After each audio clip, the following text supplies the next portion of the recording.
எந்த டியூட்டி டாக்டரோ நர்ஸோ வந்து பார்க்கவே இல்லை. என்ன பண்ணி வச்சிருக்கீங்க குழந்தைய அப்படின்னு வந்து எங்க கிட்ட கேட்குறாங்க. உனக்கு ஏஜ் இருக்கிறாதியா, நீ இன்னொரு குழந்தை பெற்றுக்கலாம் வீடு அப்படின்னு சொல்லிட்டு போறாங்க. எனக்கு என்ன பண்றதுன்னு தெரியல. என் குழந்தை இப்போ உள்ள என்ன நிலைமை இருக்கணும்.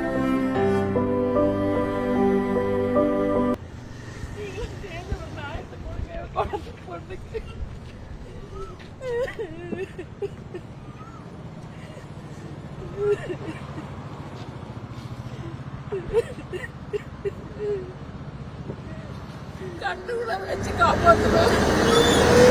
ஒவ்வொரு சாப்பாடு நாங்கள் சாப்பிட்டு பார்த்து கெட்டு போச்சா கெட்டு போகலையா டெஸ்ட் பண்ணி எங்கள் குழந்தைக்கு கொடுத்தோம்.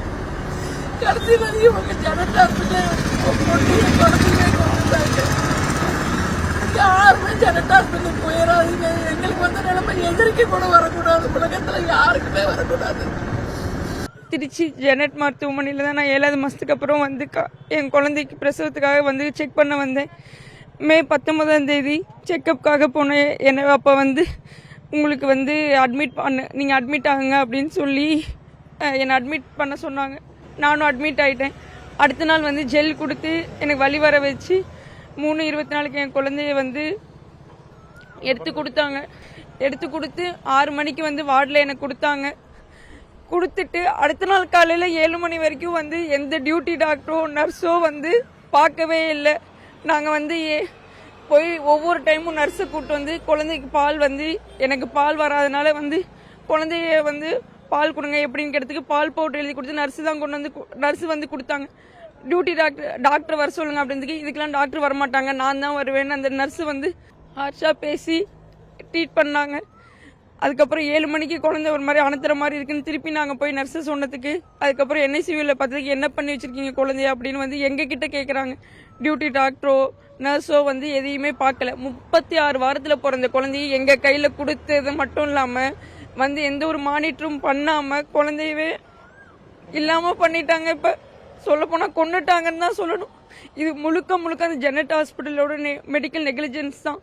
அடுத்த நாள் 7 மணிக்கு குழந்தைய எடுத்துகிட்டு போயிட்டு இது மாதிரி எங்களோட எந்த ஒரு கன்சர்னுமே இல்லாமல் இன்னொரு ப்ரைவேட் ஹாஸ்பிட்டலுக்கு வந்து குழந்தைய அனுப்பிட்டாங்க. என் ஹஸ்பண்டை மட்டும் ஆம்புலன்ஸில் வச்சு அங்கே போனோன்னே ஒரு 2 மணி நேரம் செக்கப் பண்ணிவிட்டு குழந்தை இறந்துட்டாங்க அப்படின்னு சொல்லிட்டாங்க. இதுக்கு அந்த டாக்டர் அடுத்த நாள் மேனேஜ்மெண்ட்லேருந்து வந்து அந்த டாக்டர் மெயின் டாக்டரான விக்டோரியா அவங்க வந்து கேட்குறாங்க, உங்களை வந்து டியூட்டி டாக்டர் பார்த்துருப்பாங்களே அப்படின்னு எங்ககிட்ட கேட்குறாங்க.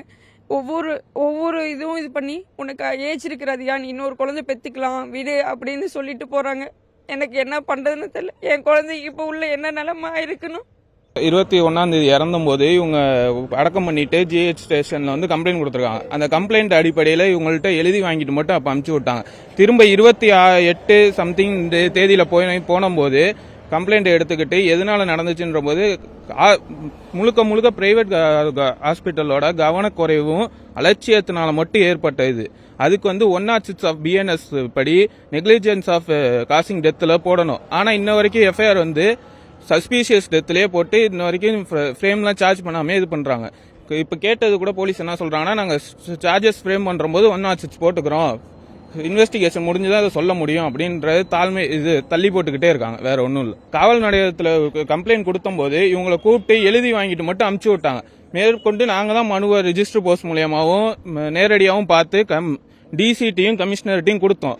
அதுக்கப்புறம் தான் இவங்க நடவடிக்கையை எடுக்க ஆரம்பிச்சிருக்காங்க. அதுவும் ஒழுங்கான நடவடிக்கை இன்ன வரைக்கும் இல்லைன்றதுதான் எங்களோட வேண்டுகோள். செய்திகளை உடனுக்குடனும் துல்லியமாகவும் தெரிந்து கொள்ள சப்ஸ்கிரைப் பண்ணுங்க.